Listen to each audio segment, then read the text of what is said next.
Welcome back to Talk Horror to Me, the only horror movie review podcast that knows better than to take a job out of state. Before we bring in our lovely Carly and our more lovely Brooke, let's see what we're looking at tonight.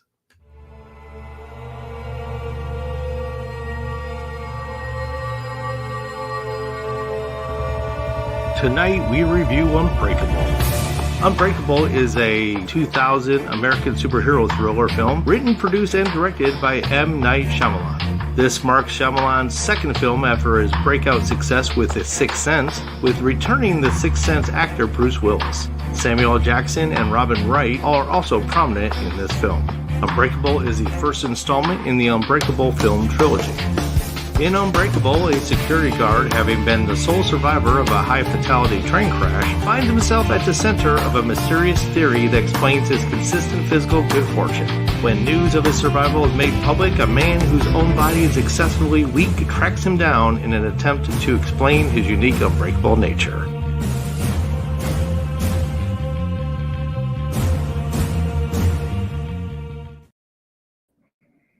Hello. What's up, ladies? Now, not much, just nothing going on in the world. Hey, before we get on, our hopes and love and prayers and positivity sent out to everybody affected by the hurricane. We know more stuff is happening weather-wise along this year, but a lot of people have been affected, including all three of us in different ways. So our love and prayers out to all of you, and hope you're all well. That being said, who of you is Unbreakable? It was my movie. It's my movie. That's what I was trying to say. That's why I wanted. Well, it's not horror. It's horror adjacent. It's horror akin. Because I wanted to do Split, and then I was told it's part of this trilogy. Thank you, Brooke. And that the first one isn't horror, it is thriller, and that's the one that we're doing tonight. Bruce Willis. It's hard to believe that was back in 2000. It just seems like yesterday. But I would love to hear what you think of it, Chuck. What? Oh, why do I have to go first? Oh, that's because Brooke is always like, "What? I don't." I will tell you, I haven't seen it. I saw the movie when it came out. I was a huge M. Night fan for The Sixth Sense. When this movie came out, it's kind of was talking about superhero-y thing, and I'm always into that. I was always a comic book reader, so I definitely saw it when it came out. And then I saw like 5 years after that, in like 2005, 2006, and I haven't seen it since. So my recollection of this film until I watched it yesterday was a little more romanticized than I saw last night. I will say, we spoke about this backstage, it's slow. This movie is not, it doesn't like spike and valley. It just kind of like happens. It's very matter of fact, just things are doing their thing. There's not like big buildups, and even the big buildups are kind of very, very like kind of midline, not like really spiking up to some big action surge. And that may be the, M. Night's, this is a sophomore effort. So, maybe he didn't know like to have these big crescendos for his own filmmaking. But for me, I liked it. Don't get me wrong. I love it. I love the actors. I love the story. It just is something, if you were like, oh, I want to go see this M. Night movie and Bruce Willis back in the day, you might be a little like, ooh, like waiting for the thing to happen. Yeah. But I think the reveal is cool. I think the story, I think kind of like the human drama of it all, of the family, the Dunn family, is really more intriguing. And then Mr. Glass and Elijah and his mother, and that whole like sub story is kind of cool too. But yeah, I think overall, as I give it good marks. I liked it, and it does a lot with a little. But Brooke, Brooke, I want to know what Brooke says. So this movie, I love the storyline of this movie. Like you both said, it does start off slow, but I like it that it started off slow because we got to know about Bruce Willis and his story and how he became unbreakable, basically. So I liked his story. And this is the first film, I think, that Samuel Jackson doesn't say motherfucker in. At least I missed it. It's true. I was waiting for it. I was too. I was like, I don't think he says this in this movie. So maybe in the third one, we don't know, but definitely not in this one. He was very tame in comparison. Because he was on a search for the hero within Bruce Willis. Yeah, I hated how he was giving his kids, like his Bruce Willis son, like false hopes or whatever, saying, "Oh, he can't die," and when he pulled the gun out on him, I'm like, why would you do that? Like, why would you say that to a kid? But yeah, I like this movie. It's really well written. Yes, I agree. I want to say hi to Shirley, who says hi to us. Hello, Shirley. I didn't even see that. Hi. Yep. And like I was saying backstage, I wish they had shown the train wreck just so it would have spiked that in the beginning. I get that it wouldn't have really fit with the rest of the film. Correct. So I guess maybe that's why they didn't. But when they were showing him, and you see the last survivor in front of him, all you see is the sheet, and then you see the sheet start to fill with blood. I was like, yeah, that was cool. Yeah, listen to me. There was we've turned her. Yeah, she's not who she used to be. That's for sure. I should have known, because the last film of the trilogy is Glass, so I should have known what was happening. But not knowing and having that big reveal for me was fantastic. Okay. Yeah, it was great. I loved it. And I think that's why sometimes it doesn't hold up as well as The Sixth Sense, is because once you know this reveal, yeah, it's interesting to see the interactions and like what plays out. But The Sixth Sense, you can go back like 100 times and see all the little nuances of like what's happening, and like, oh, I didn't notice that the waiter wasn't paying attention, or all the things are more interactive, where this is just basically two people like engaging. So once you know the reveal, it kind of takes away from the power of the movie. Yeah. For me, and I think that's why, for me, excuse me, when you have the big reveal, it's like it really elevates the film. Like, oh my god, I can't believe the ending, and all of a sudden you walk away from film like supercharged. Versus now it's like, oh, I know what's going to happen, and now you just kind of watch it, and I think that's why it ends up feeling slower without a big payoff, because Brooke and I already know the payoff. Yeah, I did not, and it was fantastic. I watched it a second time, and the second time it was slow. I was on my phone a lot, but what? The second time, not the first. Okay. And I really liked it. What can I say? That's okay. I mean, you're allowed to like a film. Yeah. I mean, the only reason I picked it is because it's part of this trilogy, and I wanted to do the trilogy. So yeah. Did y'all spy M. Night? Did y'all see him? Oh yeah. Okay. I mean, it figures he'd be a drug dealer or drug user. And actually, speaking of that, I think that was, let's go right into this, because I think it's important. That was actually one of my favorite moments, because when, Elijah's trying to get, is it David Dunn, right? Yeah. Trying to get him to like focus his powers and like figure things out. And he like totally bamfs it with M. Night, because he like didn't understand the vision. Right. So the idea of that, like, well, is it something they're going to do or something they have done? I think it was kind of interesting that was a turning point of like, well, it must be, I'm just full of crap. Like Elijah's feeding me a line because I believed it for a second. It didn't work out. Therefore, obviously it's not true. So I did like that. And like you said, like him, like kind of pulling back the belief, and while his son is still fully invested in him being a hero. Which I think they could have like really drawn out more. I mean, that scene in the kitchen, fantastic. Do not get me wrong. But I think there was more to it. That and the weightlifting scene were really the only two that really kind of speak to that. So I would have loved to see more development on that front. How about you, Carly? What was your favorite moment? Well, I mean, it sounds weird, but when Elijah was following the guy with the gun, and he's on the stairs and he slips, and I'm like, whoa! I was like, slow down, man. I was saying the same thing. I was like, just slow down. You're gonna fall. You're gonna fall. You're gonna fall. And he fell. And oh boy, did that ever! Ooh.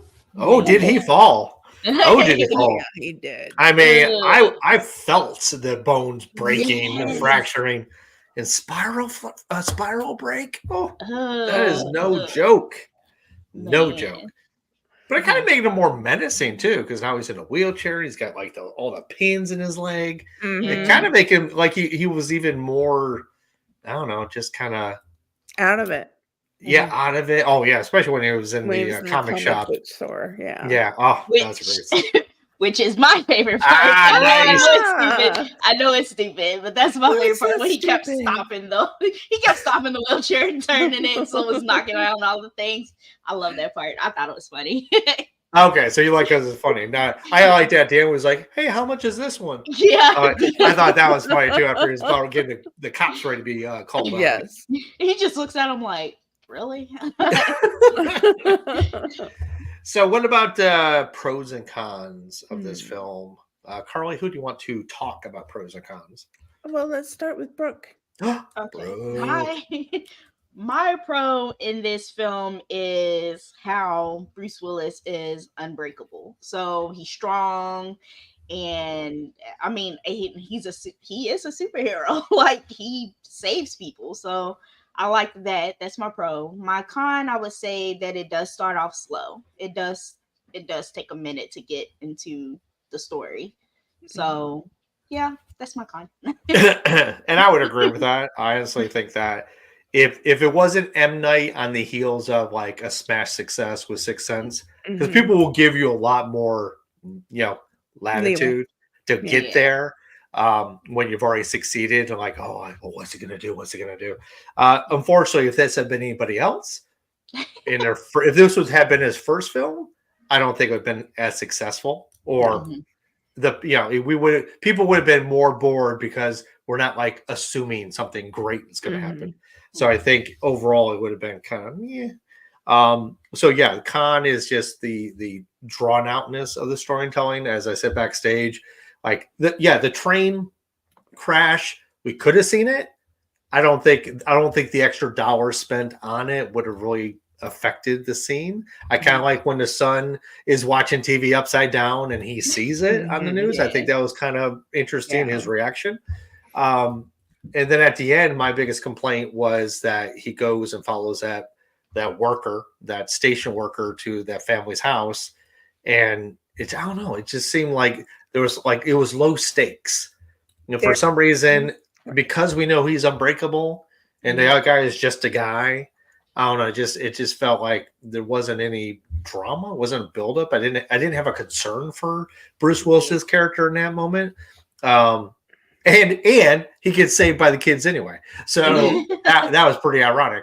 My favorite part though is the interaction, the dynamic between Glass and Dunn. I think that was really amazing. I like the fact that, as a comic nerd, I liked when he was waxing nostalgically about the artist and the premise and how comics, the predate of comics is stories of other heroes throughout the ages for thousands of years. And then when a guy tried to buy the sketch for his kid, and he was like, "Oh no, you ain't." I thought that was pretty fun. Hell yeah. How about you, Carly? Well, my pros is I did love the story. I loved the story. Could it have gone faster? Yes, that's my con. They didn't show the train wreck and other than on the television, and that it just plodded along. It just plodded along. When he was in the house untying the children, there was no urgency to it. Yeah. Yeah. I mean, they could have at least put some music behind that would have made it sound urgent. They could have done something. But and I knew he was going to end up in the pool because that's his weakness. Mhm. But I thought it was Glass that was saving him, and it was the kids, and that was cool. Yeah, it was. Yeah, because I couldn't. It was funny because I remember him like I thought for some reason he was going to start breathing through like I thought it was a hose. I thought a hose was dangling. He was going to breathe through it, knowing that like by drowning he could die. And then when you see the two kids just standing there like with the pool post with the skimmer, and I'm like, oh, that's what it is. So yeah, obviously he's not a great superhero. Because obviously he's got to be saved by a bunch of kids. Was just Zane and Jaina, the Wonder Twins, for crying out loud. But it also, I think, but in that moment, it humanized him more so that we do worry more for him. That the kids have to save him, and like, but even when he's going against a guy, when he's going against a guy in the bedroom, and he's getting thrown against the wall, thrown against the wall, thrown against the wall. Yeah, it's like I don't know. There's something more, and I think this is what really makes a good or bad superhero film is that if there is really consequence for the hero in some way, the kids get away. He goes back in the house, so there's no cautionary tale about the kids being in jeopardy. He's not in jeopardy. So in that way, it's like dead. Yeah, well, we didn't really know that, did we? Until we didn't. I really thought she was just glazed over. I didn't realize she was dead. So like that kind of takes away from the story is that kind of superhero arc of you need to have a consequence that's going to make us care to believe that something bad could happen. Yeah, right. Which I think you'll enjoy better in the next two films. Yeah, I think you'll like the two films. The next two. I've seen Split once. I want to see it again. That was the reason why I chose this whole trilogy. Glass is pretty good too. I liked Glass. Yeah, Glass was good. I like the addition of the character having them all three together. McAvoy crushed it in Split. He's amazing. Oh, he's so good. Wow. Which, and again, like maybe this was meant to be underplayed and kind of like as a human, like don't make it. Superhero movies now are just like so over the top, semi unbelievable. Where this was so street level, so normal, quote unquote, that I think that's why it does get listed high on superhero movies because of the fact that it is a superhero movie. And it's like, you can't give it all to Marvel and DC. So it does rate well. Quentin Tarantino says it's like one of the best movies made. And one other thing I wanted to mention is that we talked about this too. M. Night continued to use color as one of the, through lines of this film. We know that Glass, all purple. Yep, purple. Different shades and hues of purple. I believe that Dunn is green. I'll have to check that, but his was mostly green. So you start seeing like it in the clothing, you start seeing it in the backdrops and the backgrounds. And again, as the trilogy goes forward, you're going to see a lot more use of that same color per the characters, which is pretty badass. I like. So what was Split's color? Was it yellow? I don't remember. I want to find out. He won't. Yeah, we'll have to wait 3 weeks, 3 sessions to find out that information. I could look it up now, but I don't want to because what's now? It could be different colors for the different characters. It is. Yeah, Patricia. Yeah. Yeah. I'll dig into that because I don't remember if I think it was all the same. But there's a whole subplot theory about it being a dream and the final girl is not really the final girl. Like it's all in Split's head that there's no kids there. So there's all. But you know what? It's not important. What's important is how we're going to rate this film. And Carly, it is your job today to decide who goes first.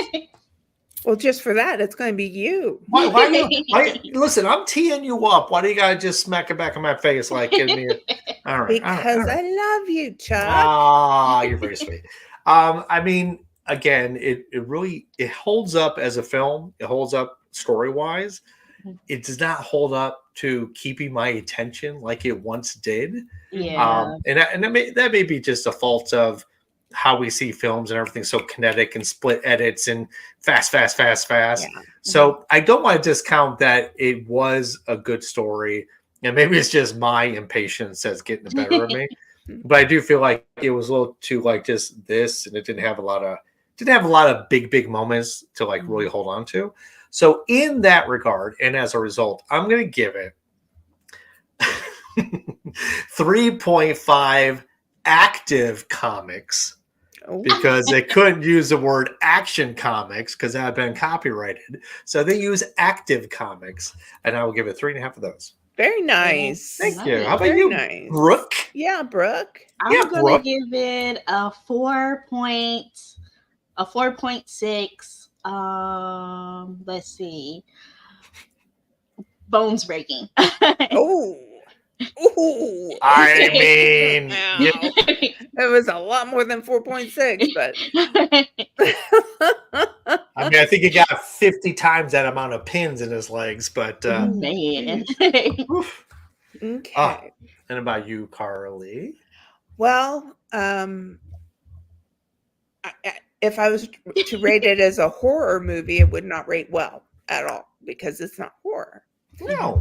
But I feel that it was strong enough to have a solid 4.0. Wedding rings in the pocket.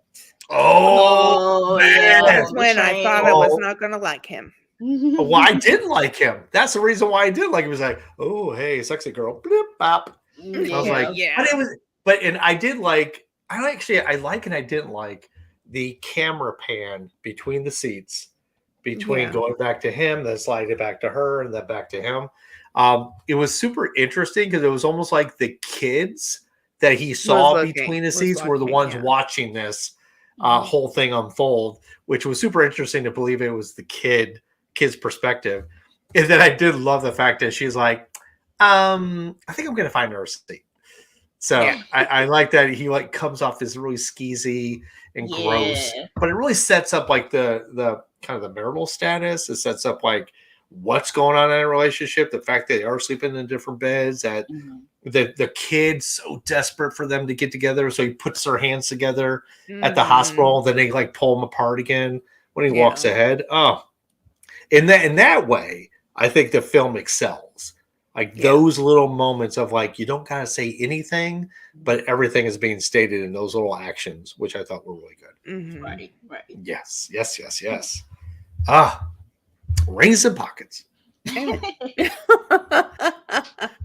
don't even know what to say about that. I still, like Brooke was saying, was expecting a few motherfuckers from Samuel L. Jackson. At least one. At least one. Listen, this was early in his career. You know, he had other things. He didn't become a persona of Samuel L. Jackson until way later. When I was like Pulp Fiction, I think was when I think that pivoted. Yeah. Shirley wants to know if we think that the films of the horror genre are lacking now. That's what Shirley would like to know. Say that again. What's the question? Do you think that the films of the horror genre is lacking now? Oh no. Oh no. No. There's a new James McAvoy movie that I can't wait to see. Speak No Evil. Oh, Speak No, it's so good, y'all. Yeah, and that's a remake, right? That's an American remake of a film. It's streaming. You just have to pay for it. Pay schmay. Also, is a Guess what? Y'all can watch it on my Voodoo if y'all want.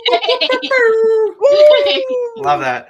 And you look at Ty West, you look at the X Pearl Maxine series, super sharp and almost a homage to films of the 70s. I think the 70s and 80s, they do an amazing job. I heard Terrifier 3, people were like leaving the theater in the first 10 minutes because they just couldn't deal with the gore. I mean, I will say, trust me, I looked away a few times in those first two films.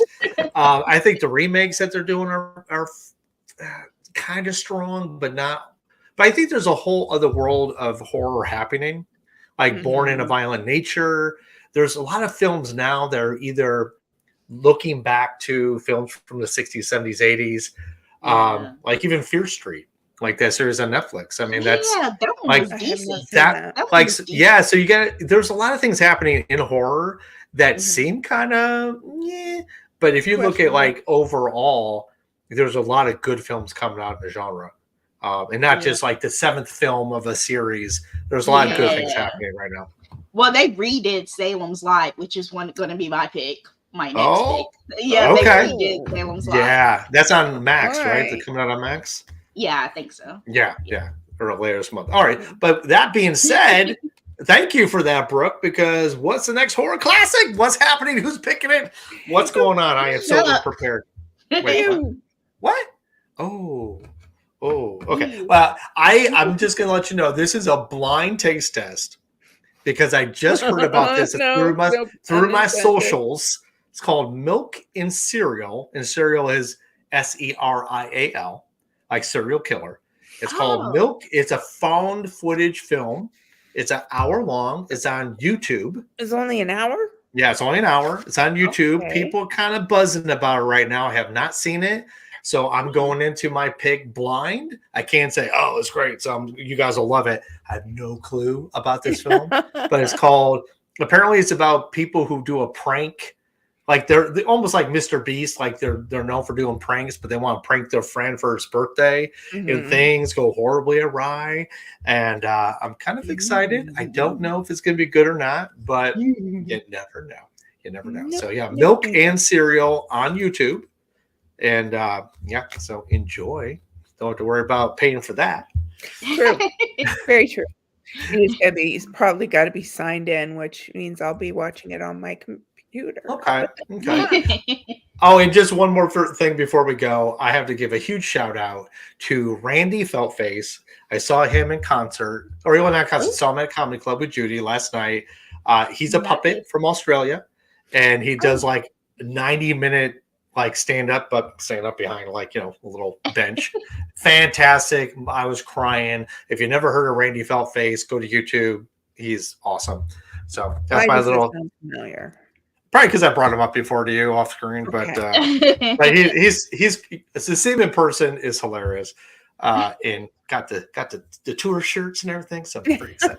Nice. Yeah. So it was a good time. You'll enjoy it. So just a little plug for him, just in case he needs another couple followers. But with that, my dears, anything else, Carly, you want to say about this film before we head out? Well, I really enjoyed the family dynamic of it. And when she broke down after he said no, he hadn't been with anybody, after she had said it wasn't going to affect her and she broke down, I was like, oh, okay, liar. But liar. I mean, she said it what 4 times? It won't affect me. I don't care. I just need to know. It won't affect me. I'm like, dude. When she broke down crying first, I thought that she was going to say that she had, but then the more it went on and she was like, I just want to get another shot. I was like, okay. Yeah. Okay, but you're still a liar. You're still a liar. It was a trap. It was a trap. Like I said, the dialogue, the interaction, the family dynamic, super, super strong in this film. The glass done dynamic, super strong. Even the mother to son, Mr. Glass, in the mother, the flashbacks of like him trying to get out of the house and having the comic in the little park across the street. Super cool. In the birth scene. In the department store. Oh man, that doctor he came and he's like, what did you do? Like did you hurt the baby? So that origin was fantastic. And I think actually I like his origin better than Dunn's origin because he doesn't really have they're all from birth. Yeah. But like to see the kind of the opposite, the polar extremes, and where Dunn's like, I didn't get her, but I had to give up my career to be with this woman. I was like, it just shows you like the frailty of the human dynamic for sure. But anyway, that's my soapbox. All right. So with that, my ladies, send a big love, much mud, and big love to everybody out there who may be in need. Hopefully you find yourself safe and prosperous soon again. And so with that, my lovely Carly, I bid you adieu. Boosh. And Brooke, give that dog some treats. Bye. And to all of you, we love you. We hope you had a great time tonight. And just always remember, we're here to scare you later.